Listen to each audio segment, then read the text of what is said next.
Polda Metro Jaya menunda digelarnya rekonstruksi kasus penganiayaan David Ozora 17 tahun yang dilakukan oleh Mario Dandisatrio 20 tahun Kamis 9 Maret.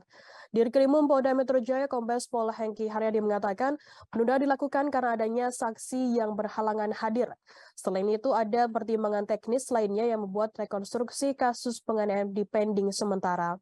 Hal yang sama juga diungkapkan oleh Kabid Humas Polda Metro Jaya Kombes Pol Trunoyono Wisnuandiko pada Kamis 9 Maret. Wisnu mengatakan rekonstruksi akan digelar pada Jumat 10 Maret 2023 pagi. Yang mengatakan seluruh pihak diperlukan hadir dalam rekonstruksi kasus ini.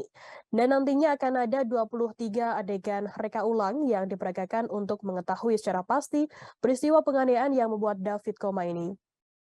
Diketahui sebelumnya rekonstruksi sedianya akan dilakukan pada Kamis 9 Maret hari ini. Namun hal itu ditunda karena adanya saksi yang tidak bisa hadir hingga adanya kendala teknis.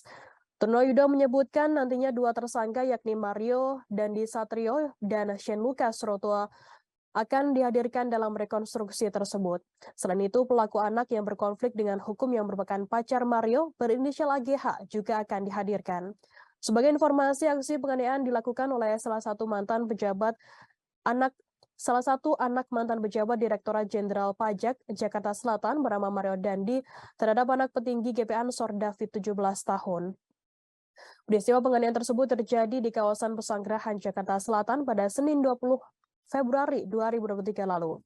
Awalnya teman wanita Mario berinisial AGH yang menjadi sosok pertama yang mengadu jika mendapat perlakuan kurang baik dari korban hingga memicu penganiayaan tersebut.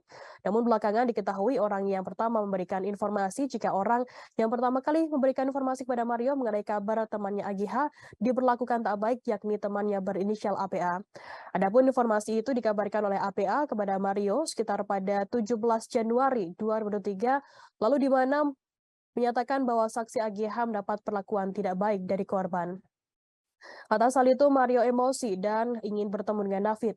AGH saat itu menghubungi David yang tengah berada di rumah rekannya berinisial R di kawasan Pesanggerahan, Jakarta Selatan. Setelah bertemu, David diminta untuk melakukan push-up sebanyak 50 kali. Namun ia hanya sanggup 20 kali dan selanjutnya David diminta untuk mengambil sikap tobat dan terjadi penganiayaan. Mario langsung ditangkap oleh pihak security kompleks dan diserahkan ke polisi untuk saat itu. Atas perbuatannya itu, Mario awalnya ditetapkan sebagai tersangka dengan dijerat pasal 76C junto pasal 80 Undang-Undang Nomor 35 Tahun 2014 tentang Perlindungan Anak dengan ancaman pidana maksimal 5 tahun, subsidiar pasal 351 ayat 2 tentang penganiayaan berat dengan ancaman pidana maksimal 5 tahun.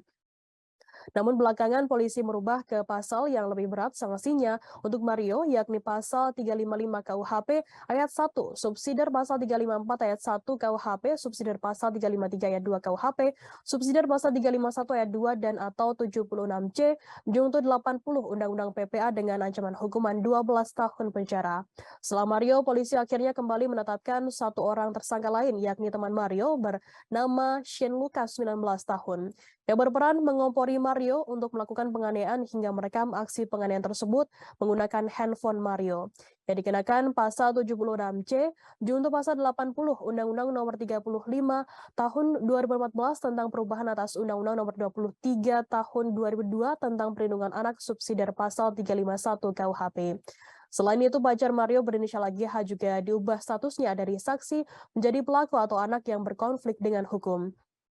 Akibatnya AGH dijerat dengan pasal berlapis yakni 76C, junto pasal 80 Undang-Undang PPA dan atau pasal 355 ayat 1, junto pasal 56 KUHP, subsidiar pasal 354 ayat 1, junto pasal 56 KUHP, subsidiar 353 ayat 2, junto pasal 56 KUHP. Belakangan AGH diketahui ditahan seusai diperiksa selama 6 jam oleh penyidik Polda Metro Jaya pada Rabu 8 Maret.